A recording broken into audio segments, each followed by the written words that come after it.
Hello and welcome to this video on Simon Armitage's poem Remains, carrying on with our Power and Conflict anthology for GCSE. Now, before we look at the poem in any detail, we're just going to go quickly through our little way of structuring ideas and presenting your ideas when writing about poetry. Now, when it comes to writing about poetry, there are three things we're looking for. The first one is AO1, your ideas and your ability to use quotes from the poems. The second thing is AO2, which is what the poet uses. So that's words, language, the form of poem, the type, and the structure of the poem. And then last but not least is what is the poet teaching us. So the poet teaches us, and that's AO3, and that's the message, the context. So that's what's going on around for that poet and why they think of these things. So when we talk about poetry, we need to have those three things all together. It's not a tick list, but really good students will be talking about ideas, they'll be talking about language, and they'll be talking about the message. So we have this acronym PUT, so the poet presents, the poet uses, and the poet teaches. So when you look at these videos, you'll see that that is a running thread that we've got through those things. And when it comes to writing poems about poetry, we want you to follow this loose structure. So the first thing you always do is you talk about the ideas, then you link it into the language, and then you develop and extend it by talking about the message next. So before we actually look at Remains, we need to talk about a little bit about history. Now, in front of you, you've got the pictures that we've used with the exposure video. If you haven't seen the exposure video, go and have a look at the exposure video because it does explain things. But we've got three poets that were writing about at the time of World War I and writing about the experience of going to war. One was pro-war and the other two were against war, but they looked at it in very, very different angles. You had Sassoon, who was very much a realistic, and then you had Wilfred Owen, who was realistic but also had some romantic elements in there that kind of did see some positive elements but wasn't completely wholly negative. Now, World War I and World War II changed the way that people view the world. And so after World War I and II, society was shocked and had lost lots of people in tragic circumstances. So what happened is people changed their overall view of things, and they started thinking and started reflecting on the overall process. And so after World War One, we had a lot of poetry and literature that was about exploring and understanding. It wasn't a case of this is how bad war is or this is how good war is. It was a case of understanding what is it really, really like. And this is true that happens in all aspects of life, is that if you have something terrible, afterwards there's a period where people can't try and work out what actually happened. And sometimes people try and get their ideas down on paper, or they try to talk to somebody else. There was a worldwide exploration of this, and so you see that in a lot of books and poems after World War I and World War II, where people are trying to understand what happened and what does it feel like, because people don't want to forget about these things, but also they want to understand it and kind of connect to it in some way. Now, Simon Armitage is very interesting compared to Wilfred Owen, because Wilfred Owen, who wrote Exposure, he had experienced war firsthand, so he knew what it was like. Simon Armitage hadn't. Okay, and he said the nearest thing he was going to get to war was his poetry and writing about war. So when we look at some interesting things about Simon Armitage, he was born after World War II, 1963, so quite a fair way from it. But that doesn't mean that he wouldn't have been aware of it. It changed society. So he would have known about it, and family members would have been linked to it, and there would have been mentions about it. He's from Yorkshire, and he's very, very famous in terms of poetry because he's the poet laureate, and he is somebody that promotes poetry on a regular basis, and it's a position that's taken on by a different poet over a certain period of time. But the key thing is that he had no first-hand experience of war. Now, During his lifetime, he's lived through a number of different wars, and conflicts, but he hasn't physically, as a country, been involved in fighting for the war or actually seen that war face to face, because the Troubles were in Ireland, the Falkland Wars, Argentina, the Gulf, the Middle East, Afghanistan and Iraq War. These were conflicts that happened outside of the United Kingdom. And then we've got the issue that the poem was written in 2008. So really, this is a fairly modern poem, but from a poet who hasn't had any experience of war.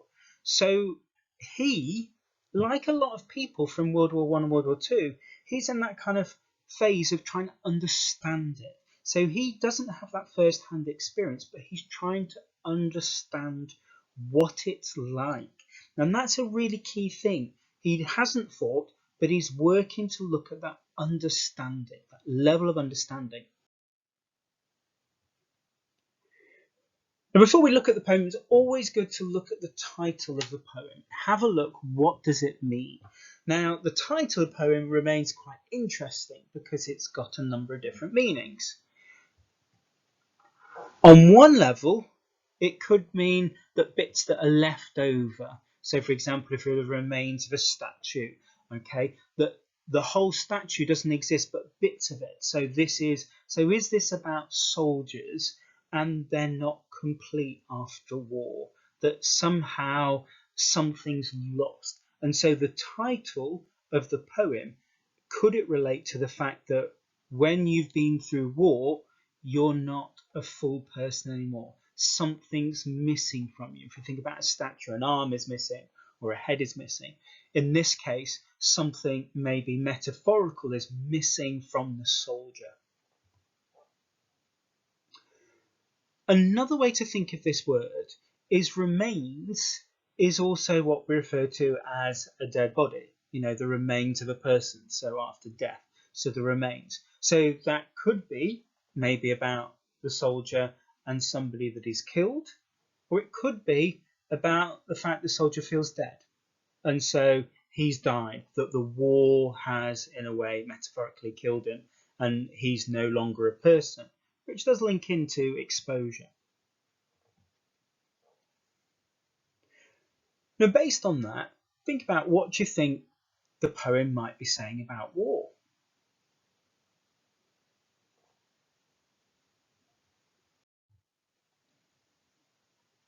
Now, we're going to carry on with the same structure that we've had before, which we're going to get you to do some thinking first of all, before we look at the poem and we read through the poem.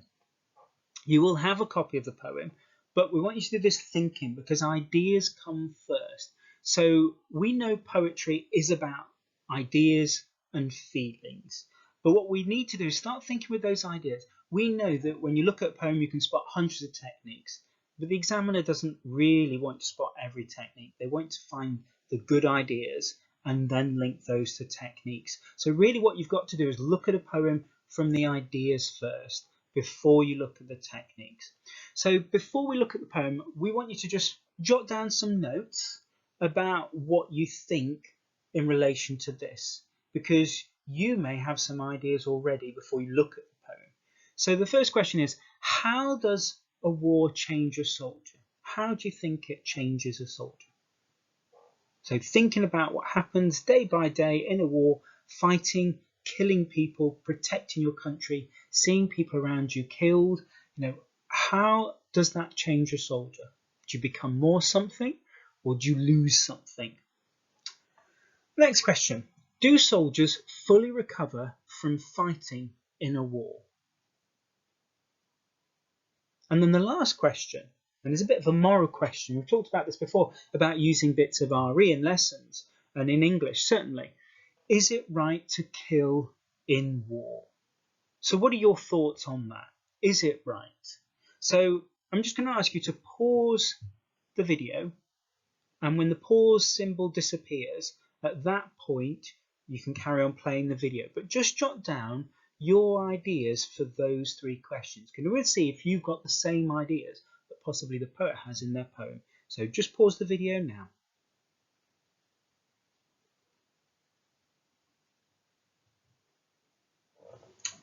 Okay, we're going to look at the poem now, and then we're going to come back to these ideas and see what those ideas are in the poem and see how they're presented. Remains by Simon Armitage. On another occasion, we got sent out to tackle looters raiding a bank, and one of them legs it up the road, probably armed, possibly not. Well, myself and someone else are all of the same mind, so all three of us opened fire. Three of a kind, all letting fly, and I swear I see every round as it rips through his life. I see broad daylight on the other side. So we've hit this looter a dozen times, and he's there on the ground, sort of inside out. Pain itself, the image of agony. One of my mates goes by and tosses his guts back into his body. Then he's carted off in the back of a lorry. End of story. Except not really. His blood shadow stays on the street, and out on patrol. I walk right over it week after week. Then I'm home on leave, but I blink, and he bursts again through the doors of the bank. Sleep, and he's probably armed, and possibly not. Dream, and he's torn apart by a dozen rounds, and the drink and the drugs won't flush him out. He's here in my head when I close my eyes, dug in behind enemy lines. Not left for dead in some distant, sun-stunned, sand-smothered land, or 6 feet under in desert sand. But near to the knuckle, here and now, his bloody life in my bloody hands.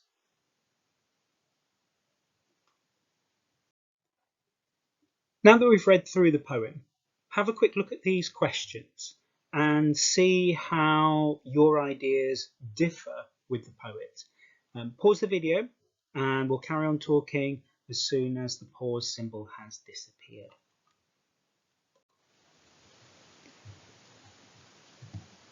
So how does a war change a soldier? Well, this poem is about PTSD, so post-traumatic stress disorder, which is what we know, and we're a bit more understanding nowadays of what actually happens in war and the impact it has.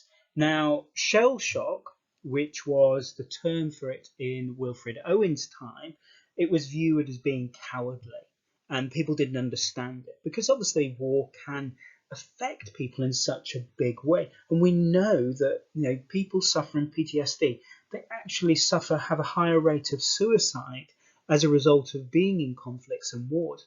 So what we see here is we see how the poem at the start, this soldier seems very, very happy and go lucky, but actually we're seeing in the poem the deterioration. And so he may seem okay when he's in the place where the battle is, but when he gets home, he is going to drink and drugs to try and escape, and he can't forget this. And the fact that the poem ends with him talking about his bloody hands and the shadow is all about the fact that he can't escape it. So in a way, what happens is the soldier is traumatized by what's happened and they cannot escape it. So do soldiers fully recover from fighting in a war?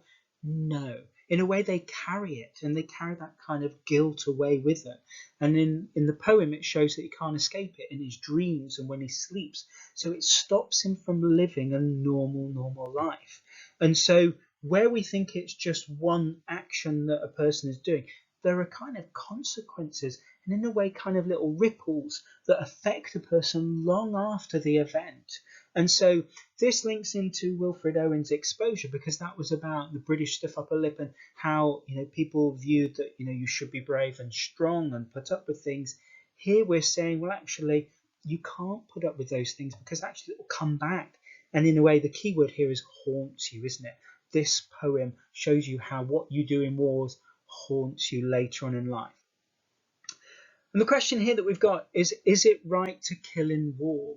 Now, it's interesting that the way that the soldier kills people in this one, a looter, so he isn't somebody that's physically attacking him, and he kills him. And the way that they treat the body is they chuck it into a lorry, and we hear bits about it, and it's tossed guts. It's quite horrible. And I think what we get is that sense of, that the soldier killed somebody, but was it a justified death? Was that person going to kill him? We don't know the full circumstances, but the idea that, he was just a looter, and a looter is just somebody stealing stuff with the hope of probably surviving themselves or selling it on. So he killed this person, and he's still thinking about it nowadays. So it could show us the guilt and the conscience, and how necessarily, death in war isn't always justified, and we can see that in this poem. So what are the ideas? That AO1. Well, Armitage presents the consequences of war. He's showing us what happens in war. He's also showing us the psychological and emotional damage of conflict. This is what happens to the brain. This is what happens to a person's emotions. It damages them, and they can no longer are the same person. Armitage is also presenting the individual's inability to heal themselves. We tend to have that idea of, come on, let's get on with it.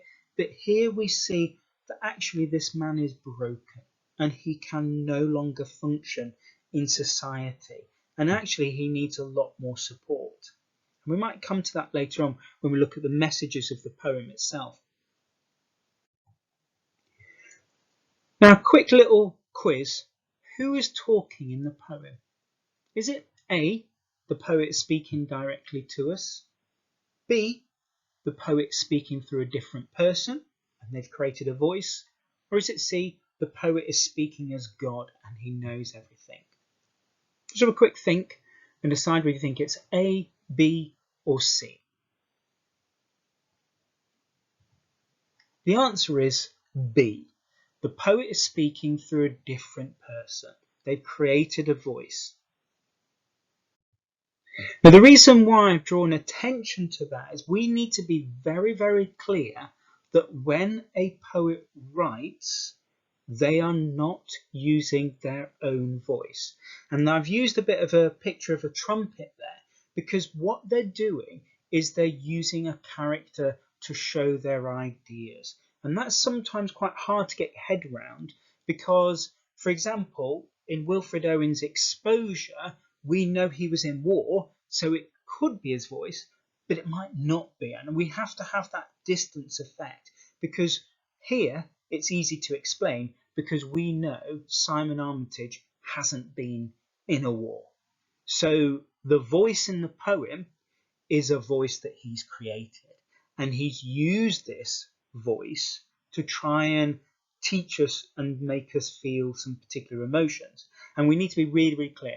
It's not Simon Armitage in the poem who has killed somebody and is suffering from it. It's the voice. So use the phrase the voice, because that's what the poet is doing. And you'll see this in other poems that we look at, that there is a voice that the poet has created, and it's not the poet that's speaking to us. And just ask yourself that question when you look at poetry and go, is this the poet?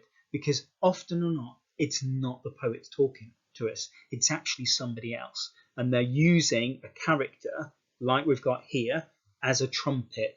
Okay, he's putting the words, but actually they're coming out as something else. Now we're going to carry on with the same structure that we went through with Exposure. So we're going to look at now. So now that we've got those ideas about what the poem is about, we're going to have a look at how the poet uses particular thing. Remember, we've said before that you could talk about hundreds of things about poetry. We're not going to do that with the poems. We're going to take a few things and get you to explore them. By all means, have a look at the poems and find other things. Have a look on YouTube, see what other people have said. We've just picked out a few things for you to look at and to think about before we do that. So we're going to pick out two key images, and symbols are really, really easy. So if you look at a poem and you struggle thinking about what to talk about, think about what images. And there are two images that stick in your mind in this poem. And the one is the shadow, and the other is the bloody hand. And if we just think about those two symbols for a few seconds and just think, why has the poet used this idea? of a shadow and the idea of a hand, a bloody hand.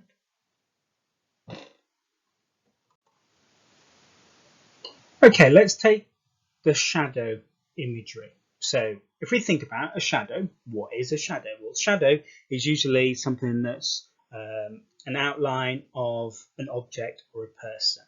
Obviously in the poem, it's about the shadow of the man that's been killed. So it's this idea of a shape of a person. And I think really that this is really about how that metaphor, how the shadow is something that's following all around. And as our shadow follows us, if this is the shadow for the soldier, he can't escape. So, you turn around and you can see it. But also with the idea of the shadows, depending on the light and depending on the time of day, you can see your shadow or you cannot see your shadow. And so it's hidden from you. So maybe what we've got here with this imagery is this idea that this shadow appears when he's least expecting it and he cannot see it. So it's this idea that it's following around, but he can see it sometimes and he can't see it sometimes, which is about that idea, that conscience, the idea of murdering somebody and killing somebody and feeling guilty, and the fact that sometimes it haunts him and sometimes it doesn't haunt him and he forgets about it. And it's that idea that he cannot escape it. It's inescapable. Then if we have a look at the other image, the other symbol, so the hand, the bloody hand. Now, hands help us do things. So, for example, here, the soldier would have used his hand to pull the trigger of the gun. So the idea is the hands are about actions. So that links into actions. And then the blood on your hands, is a phrase to refer to the fact of the guilt. The idea that you've got somebody's murder on your hands. And those that can remember from year 8 about Macbeth, and when we looked at Macbeth, if you remember Lady Macbeth, she said, out damn spot, and the idea of madness is what drives her mad is the guilt of killing the king, being part of that process of killing the king, and through that guilt, she does it, and we see that madness that comes out, because she's saying she starts seeing blood on her hands. And so that idea that we've kind of got a link to Shakespeare in here is this guilt, the guilt on the hands. And so the idea of the blood on his hands. Now obviously it's metaphorical, this idea of blood on hands, but we can see these two different ideas. And both these images show this suggestion of guilt, that something is haunting this person. Very easy images for us to talk about and to get quite a lot there from those two things.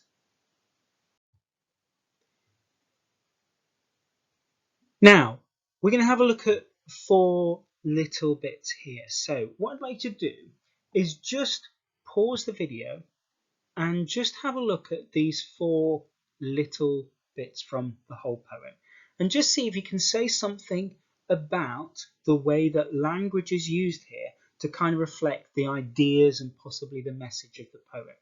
Now remember, you don't have to mention everything in the poem, and we're not looking for a list of techniques. We're looking for something interesting that you can say about these. However, what you need to do is make sure you've got some ideas first to link these two, because otherwise what students tend to do is they spot a simile and then they can't explain why the writers used a simile. We need to start with those ideas first and then talk about language. So just pause the video now.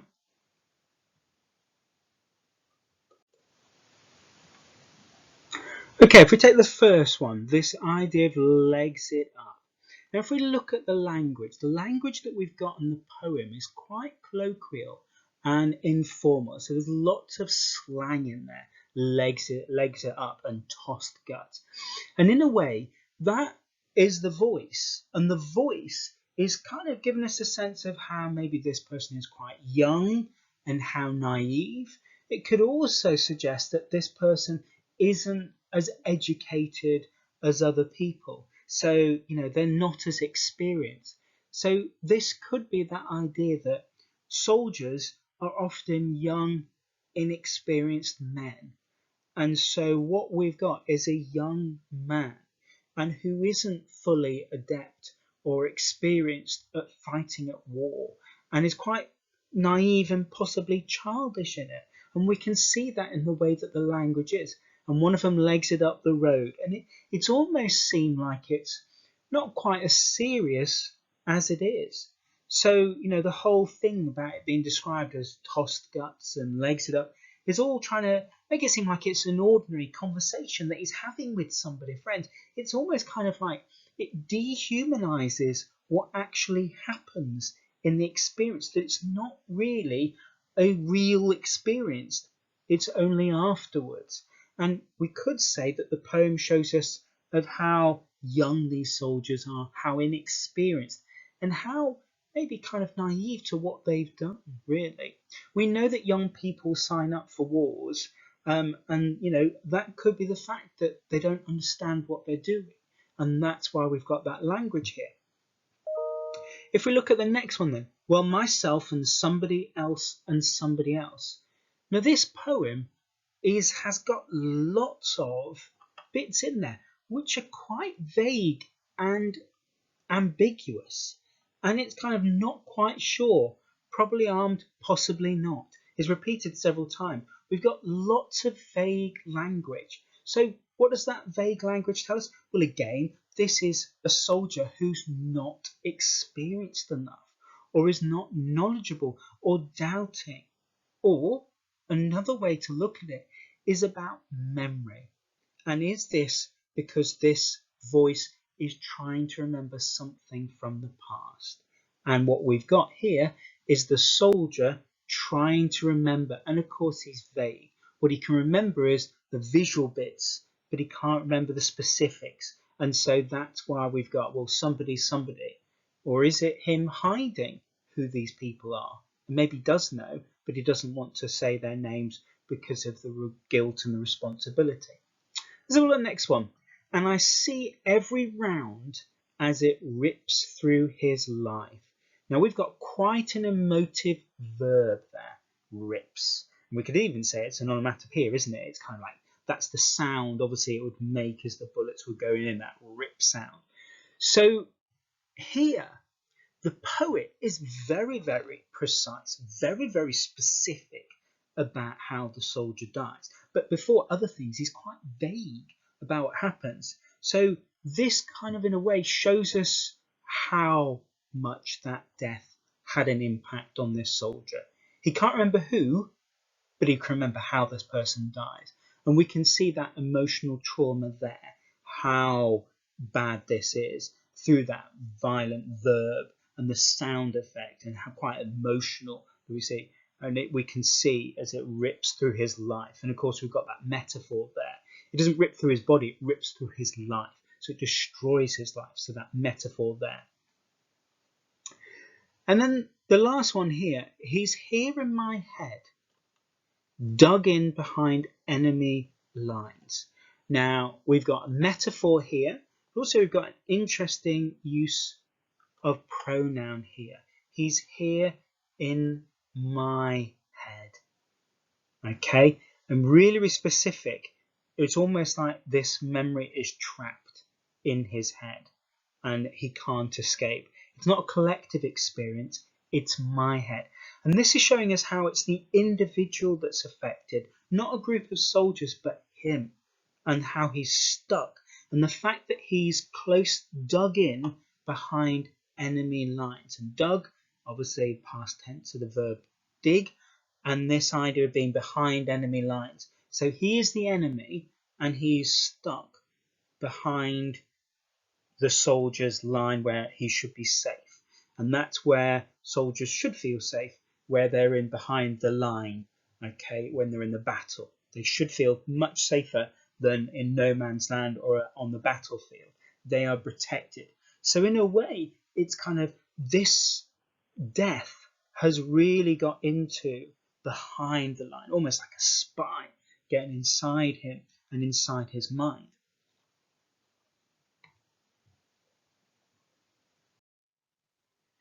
We're now going to look at the form of the poem. Now, form of the poem is really interesting because poets can choose a number of different types of poem to get their ideas down. This poet in particular has chosen to use free verse. Now, there's other different types of poems they could use: haiku, limerick, sonnets, very, very clear rhythm and structured poems. Here we've got free verse, and free verse tends to be poetry that's used by lots of modern poets, and they're kind of used to kind of be representing more naturalistic and more normal way of things, not so regimented.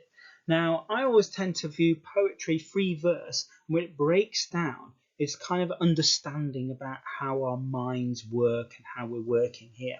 So if we look at this poem in particular in terms of the form, most of the poem, it tends to be 4-line stanzas and quite regimented, and we would expect that from a soldier, wouldn't we? We'd expect them to be very organised, regular in their approach. Where it breaks down, that's when I think it's more, there's always something going on. There's something interesting that's happening behind it. And what we tend to do is we tend to see that in this poem that there's a destruction almost in the form of the poem, because it starts with that very, not quite incredibly regular, but quite organised 4-line stanzas. And then we kind of, in the last 2 stanzas, it breaks. And it breaks that kind of small little pattern that we've got in there of the 4-line stanza. And if we look to the second from last stanza, he's here in my head when I close my eyes, 10 syllables, dug in behind enemy lines, 8 syllables, so we've gone down, not left for dead in some distant sun-stunned, sand-smothered land, 14, or 6 feet under in desert sand. So the poet is kind of breaking the structure here, and it could be a thought that's coming through. I tend to think, for me, that this is the breakdown of this person, and actually we're seeing it in the way that the verse has been presented on the page. The key thing for him is that he should be able to, when he's left the battlefield and left the country, he should feel safe. But when he closes his eyes, that 8-line stanza, the enemy is still there. Behind the enemy lines, his lines, he's still there. And so that is the key thing. That's the breakdown. So we've broken down in this kind of the pattern that we've got there. And then we've got this really long line, not left for dead in some distant sun-stunned, sand-smothered land. It's almost kind of like he's here, but he's not there. And it's drawing to attention that we tend to think that the enemy stays over there. You kill him and we're distanced from there. Actually, what the poet is trying to draw attention to is the enemy doesn't disappear. The enemy stays. And we see that breakdown in this structure, in the way that the poem is sorted out in this note. And then we've got the last 2 lines, but near to the knuckle, here and now, his bloody life in my bloody hands. So again, we haven't got that regular structure. It's broken up. Now, when you look at poetry, always look to see where patterns are broken, because where patterns are broken, that helps us understand what's going on. I always tend to look at the idea, if it's regular, then you tend to get the sense that people are thinking straight, they're thinking normal, they're thinking, quite happy, or they're following the crowd, what everybody's doing. If it broke, then that tends to me suggest that there's something not quite right and things aren't happy. And we can see that in the form of the poem here.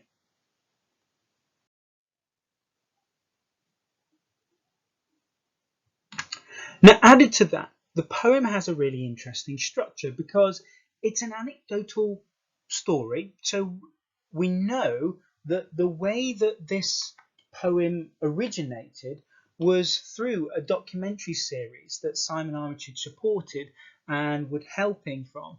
And what it was just about veterans from conflicts talking about their experiences. And Simon Armitage was inspired, and that's where he got the poem and the inspiration from. So people telling a documentary maker about their experiences. And here we've kind of got that element there, that it's like that documentary. It's somebody telling somebody the event and then the experience afterwards. And if we look, we can see that the poem is in different parts. So the first part is the telling of the story. And it's interesting that we've got lots of stanzas about the story itself, because that shows us how important this was to the soldier. But then we've got the bit in yellow, which I would term as being a volta. This is the turning point in the poem. This is where the mood changes, because we think that's it, that's the story. But then we've got this idea that it's not really the end of the story. And then we have another moment, and you can see in that stanza there that begins with the yellow bit that we've got lots of different bits in it, because we've got the turning. So actually that's not the end of the story. But then we have the bit in blue, which is about actually what happens immediately after the death of this looter. The blood stays on the street, and he sees it over time and time. And then at the end of that, then he goes home. And then we've got the bit where it affects him at home. And in the poem, linking back to what we said before about being dug behind enemy lines, we can see that the poem shows us this, what it's like to be in the battlefield, the place where the war's taking place, whether it's Afghanistan or Iraq. And then in the poem, we have this red bit, which is what it's like to be at home. And we can see that we've got these two halves of the poem. And we've got this half about being at home and half about being war. But the issue for the soldier is that he can't separate home from the battlefield. And so it's affecting him. And so if we look at the poem, that's how the poem is structured in that way. Now, the last thing we're going to look at is what is Armitage teaching us. Now, these are key words to have and to use them. You don't have to use them all, but have them, because this is what you've got to do. This is what takes your ideas up further. So we've got to think about what is the message. We know that Armitage is using a soldier as a puppet, as a kind of way to show his ideas. So what are his ideas? So let's just look at this poem and see what he's trying to do. So Armitage is showing us how a natural war is and how it affects people, but it doesn't affect people in the way that we think it does. And this goes back to what we said about after the wars, World War I and World War II. We understood the longer time passed, the more things affected people. Because people just thought, oh, get on with it, it's fine, you survived, you're okay, you're lucky. But over time, we realised the damage that it causes. And time, they say, is a great healer. And that's quite false when it comes to war. It doesn't heal people. And, time doesn't fix things. And so that's what Armitage is kind of showing us in this poem. He's celebrating how complex the human mind is. We're understanding how complex things are and how not easily fixed. He's also showing us and warning us how the present links the past, and that idea that you cannot escape the past. What's happened will come back, and it won't come back straight away. And like the shadow, you might see it sometimes, you might not see it, but it could come back to haunt you, and that idea of haunting you. Now, we do know that Simon Armitage wanted people to have more understanding and support because he was part of this documentary. So it could be about making us understand what it's like and to humanize soldiers. And instead of turning them into these great, fantastic, brave people, actually turning them into people. And that's what the poem is doing, turning these soldiers in not to be heroes, but also to be people, that they are people that do brave things, but also they suffer for it. And that's what he's doing. And he's showing us through the poem that the soldiers can't cope by themselves. They need society to help them, because as you can see, the soldier uses drink and drugs to try and get out of it, and it doesn't help him. The poem also explores the morality of war. We know people die in wars, and is it right? This soldier's conscience clearly is affecting him, that he killed this person, and maybe he thinks that that person didn't deserve to die, and hence that the doubt that we've got there, he was probably armed, possibly not. So that element, he's not quite sure whether he was armed and he was protecting himself, but in the moment he couldn't make that quick, decision, and so he killed him. So it's that idea there. We also see how fragile people are. We see the soldier, how fragile he is mentally, but also we see how fragile humans are. The bullet rips through his life, how quickly that looter dies. But we're seeing the fragility of human, mentally and physically, within the poem. We also see in the poem that two halves, how we hide our true thoughts and feelings, how on one hand we try to put a brave face on it, but actually inside we are upset. And so we see that two elements there in the poem. Now, once you talk about what the poet is teaching us, then you can develop and you expand ideas. And remember, in English, it's about explanation, not the number of points that you spot. So it's about explaining. So the key thing is, where else do we see this in the poem? So where else do we see how fragile people are? Well, I gave you the example just now, haven't I? Where you can see the soldier and the looter. They both show us how fragile people are. Why does the poet have this stance? So why does he think that war is unnatural? Well, a lot of people, modern people, after World War I and World War II, don't want more wars. And so a lot of people have a stance of being anti-war for the simple reason is it happened so bad, that World War I and World War II, that people don't want to repeat it. And that was one of the lessons people had from World War I and World War II. And as a society, we've grown up with that. We have whole cultures and countries that will not fight. Japanese culture, they agreed never to fight, and they work hard to ensure peace. And so wars and the result of wars change how societies work and how countries work. Well, what is the poet aiming to do? Well, for me, I think Simon Armitage is trying to make us understand what it's like to be a soldier and to make a connection with us. Because all of us have got something in our past that's hurt us or upset us, and we can make connections to the past and the present. And that's what he's showing us, and how we need people to help us.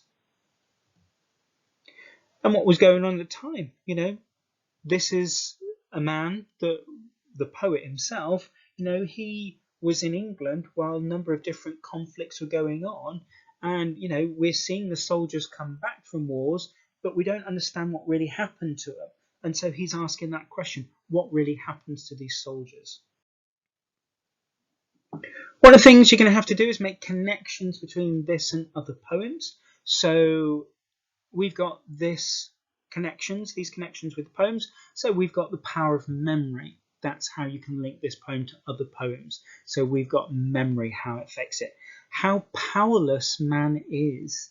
We see here how powerless man is. And for example, we've got in exposure, we've got two different types of powerless. We've got man who's doing nothing and feels powerless. But then here we've got a poem in Remains where the man is powerless because he can't control his thoughts and feelings. We've got the power of honour and how we think soldiers are doing something honourable, but is it really honourable? And then we've got the conflict between thoughts and feelings. Here we've got a soldier who is trying to control his thoughts and feelings, but they're battling him and it's against him. We've got the conflict between life and death. So here we've got a soldier that's killing people, and the fact that his life is then changed because of that killing people. And the idea of duty and conscience. He killed somebody, that was part of his duty, but was it right to do that? Last little activity now. So just pause the video and just see if you can answer these questions here. I'm going to take away in a second the pause symbol, and I'll go through the answers. So just pause it and see if you can answer these questions.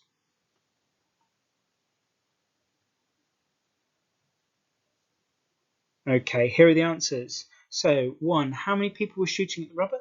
3, what stays on the street long after the death?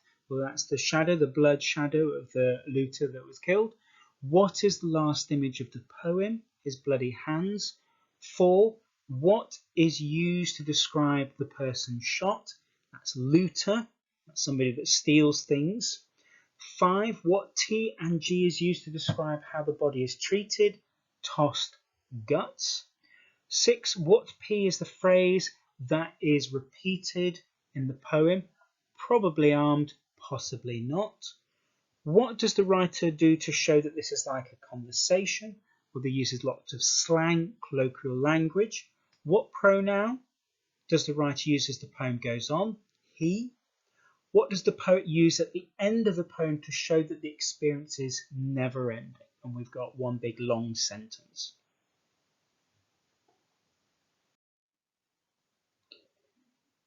Watch the other videos.